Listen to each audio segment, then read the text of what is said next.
Bonjour monsieur, bienvenue au cabinet. Puis-je vous offrir un café? Oui. Installez-vous confortablement.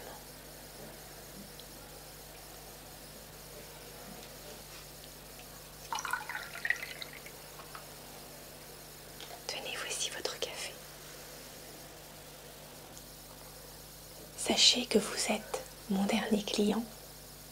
En effet, je vais prochainement cesser mon métier d'avocat que j'ai exercé pendant 17 longues années.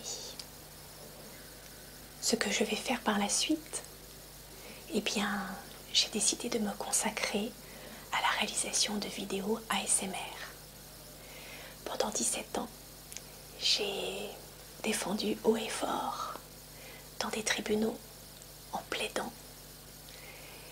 Aujourd'hui, j'ai décidé d'utiliser ma voix de façon différente, en baissant d'un ton, avec des voix chuchotées ou des voix basses, comme aujourd'hui par exemple.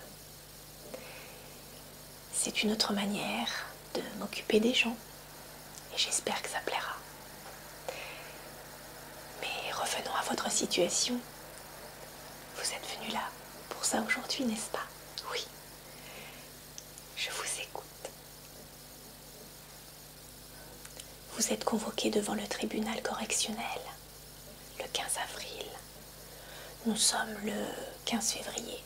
Cela nous laisse 2 mois pour préparer votre défense. Montrez-moi votre convocation, que j'en prenne connaissance.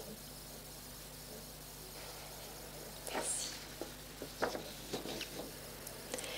Monsieur Pierre Dupont est cité devant le tribunal de Séan pour répondre d'avoir à Paris, de février 2017 à juillet 2018, en tout cas sur le territoire national et depuis temps non prescrit, trompé l'organisme de sécurité sociale par des manœuvres frauduleuses, en l'espèce en facturant des actes de soins fictifs ou en surfacturant des actes de soins, et d'avoir ainsi déterminé à remettre la somme de 7 512 €. Fait prévu par l'article 313-1 du Code pénal et réprimé par les articles 313-1 alinéa 2, 313-7 et 313-8 du Code pénal. Vous souhaitez connaître ce que disent ces articles? Oui, je vais vous en faire la lecture.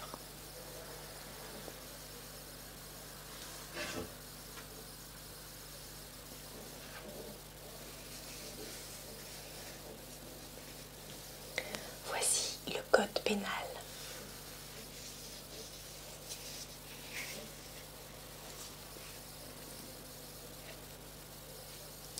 Alors,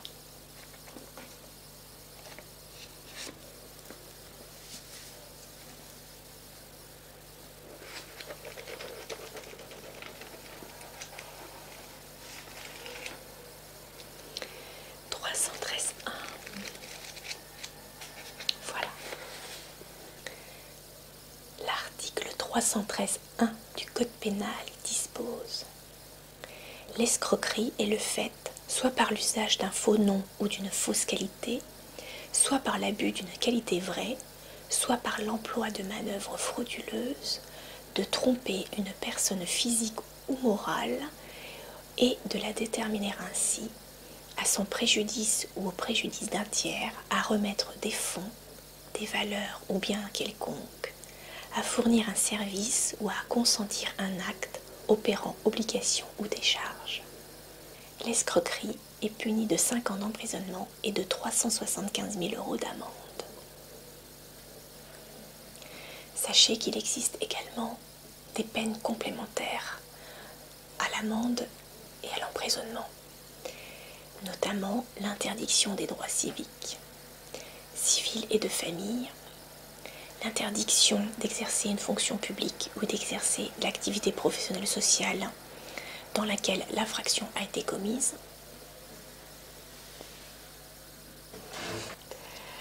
Alors, maintenant, je voudrais que vous m'expliquiez votre situation. Quelle est votre profession? Vous êtes infirmier? D'accord, je comprends.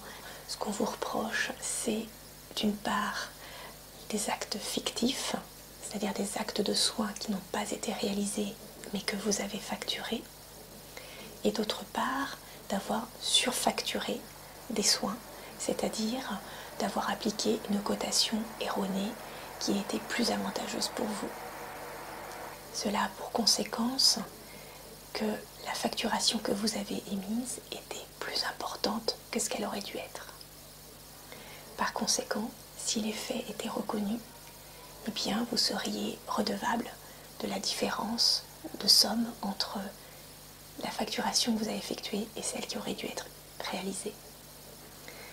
Il s'ensuit donc un préjudice que vous devrez donc réparer, préjudice financier. La première question que je dois vous poser est la suivante. Est-ce que vous reconnaissez ou pas les faits qui vous sont reprochés, puisque c'est ce que va vous poser, puisque c'est la question que va vous poser le tribunal? Oui, d'accord, je vais le noter.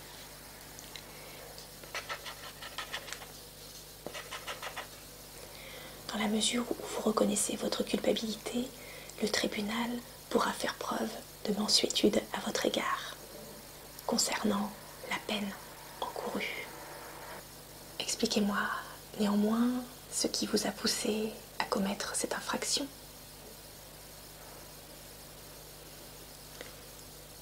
Je vous écoute.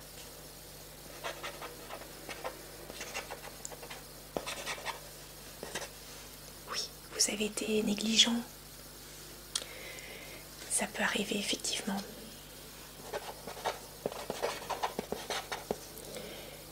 Vous avez beaucoup de travail, oui. C'est vrai que s'occuper de patients, c'est difficile, oui. Vous devez vous déplacer souvent, c'est ça? Oui.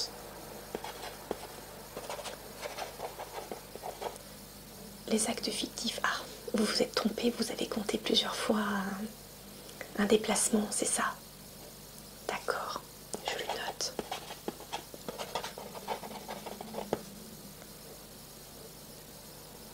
Avez-vous un logiciel adapté à votre activité professionnelle? Non? Ah, vous devriez songer à investir.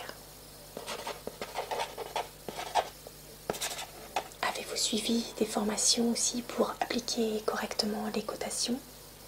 Il y a 2 ans? Oh, c'est pas très long pourtant.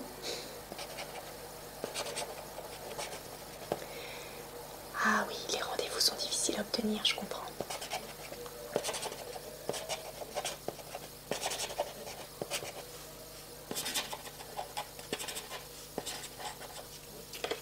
Votre patientèle est difficile? Oui, vous passez beaucoup de temps avec, oui, je comprends. Mais il faut savoir que les cotations sont des forfaits. Donc il faut les respecter, sinon malheureusement vous risquez ce qui vous arrive.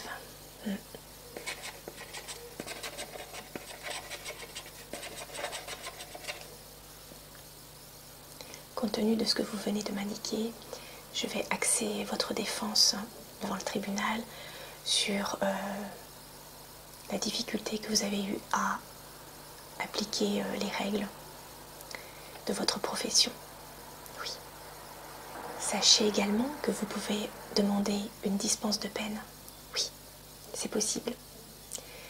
La condition, bien évidemment, c'est d'indemniser la victime, donc réparer le préjudice. Voilà. Donc il conviendrait de régler les 7 512 € avant l'audience. Est-ce que ça vous serait possible? Vous allez réfléchir. C'est peut-être une solution compte tenu de votre situation professionnelle, oui. Voilà, réfléchissez-y. Oui. Si vous n'avez pas la possibilité de verser cette somme, le tribunal pourra prononcer une peine, mais rassurez-vous, dans la mesure où vous n'avez jamais eu de condamnation pénale, vous pourrez solliciter une peine avec sursis. Oui. J'avais une autre question à vous poser. Est-ce que vous avez été convoqué dans le cadre d'une garde à vue? Celle-ci s'est-elle bien déroulée? Oui. D'accord.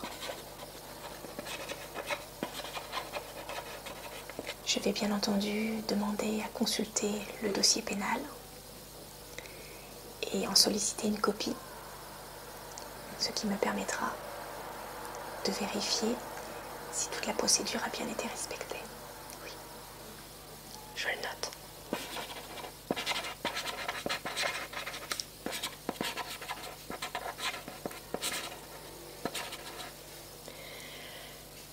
Alors, je pense que j'ai abordé tous les points avec vous. Oui. Eh bien, dès que j'aurai tout le dossier, je le préparerai. Et puis, je préparerai également ma plaidoirie. Bien entendu, je ferai tout mon possible pour vous défendre.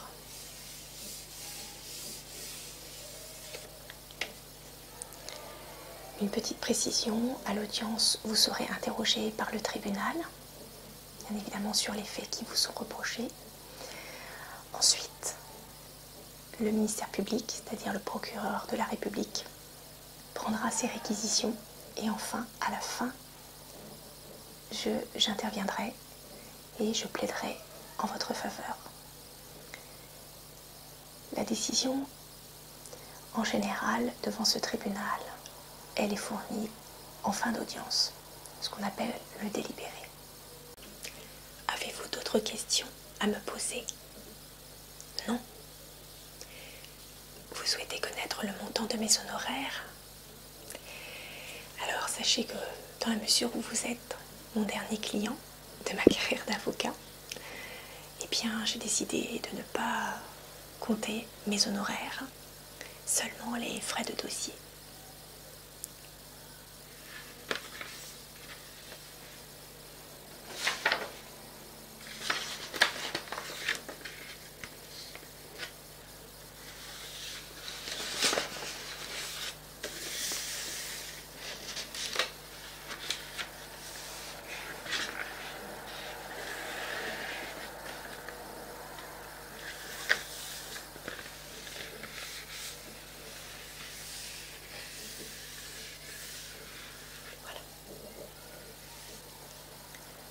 Je vous propose, si vous le voulez bien, que nous nous revoyions quelques jours avant l'audience afin de préparer votre défense et préparer l'audience. Cela vous convient-il? Oui. N'hésitez pas à me contacter par mail ou par téléphone si vous avez la moindre question ou inquiétude. Bien entendu, je répondrai à vos interrogations. Cet entretien est maintenant terminé. Je vous raccompagne. Au revoir, monsieur. À bientôt.